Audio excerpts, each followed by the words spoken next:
এই হলো আমার কৃষি খামার। সিম তুলতে এসেছি, সিম উঠাবো। সাথে এসেছে আমার বড় ছেলে আব্দুল্লাহ। এবার এসএসসি পরীক্ষা দিবে। ও লেখাপড়ার পাশাপাশি যতটুকু সম্ভব কৃষিকাজে আমাকে সাহায্য করে। আমার বসকালের বেটা অনেক সাহায্য করে আমাকে। ও আমার সাথে সিমগুলি তুলবে, আবার মাথায় করে বাড়িতে নিয়ে যাবে। আমি যতক্ষণ এখানে সিম তুলবো, আমার ছেলেও ঠিক ততক্ষণই আমার সাথে সিম তুলবে। আবার বাড়িতে গিয়ে যখন এগুলা বাছাই করব, তখনও আমার ছেলে আমার সাথে থাকবে। সকালবেলা ভোর 4টায় আমার এই ছেলে উঠে যাবে আড়তে সিম বিক্রি করার জন্য।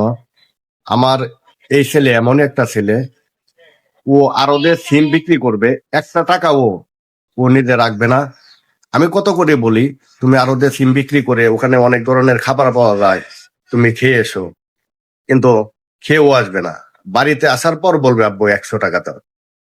একটা টাকাও অপচয় করে না। খুব ভালো আমার ছেলে, যথেষ্ট সহযোগিতা করে আমাকে। এতে আমার অনেক উপকার হয়। অনেক সময় দেখা যায় কাজ করতে করতে ক্লান্ত হয়ে যায়, যখন ছেলে এসে পাশে দাঁড়ায় তখন সেই ক্লান্ত আর থাকে না। যদিও আমি জমিতে সবসময় আগে যাই, অনেক সময় বিরক্ত লেগে উঠে, দেখি আমার ছেলে আসতেছে, ওই বিরক্তটা দূর হয়ে যায়।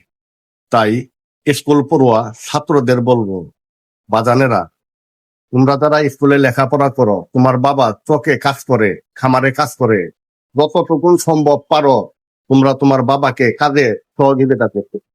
এতে তোমার বাবার মন মানসিকতা অনেক ভালো থাকবে, তোমাদেরও মন মানসিকতা ভালো থাকবে। বাবার কাজে সহযোগিতা করলে বাবা অনেক শক্তি পায়, তার কাজের উৎসাহ আরো বাড়ে। বাবারে, কত কষ্ট করে তোমাদের লেখাপড়া করায় বাবা, বাবাকে একটু সহযোগিতা তোমরা যদি করো, কত খুশি হয় বাবা জানো। আর মা বাবা খুশি তো স্বয়ং আল্লাহ খুশি। কলিজা টুকরা স্কুল পড়ুয়া ছাত্ররা, তোমাদের উদ্দেশ্যে আমার এই ভিডিওটা কেমন লাগলো কমেন্ট করে জানাবেন আমার কলিজার বন্ধুরা।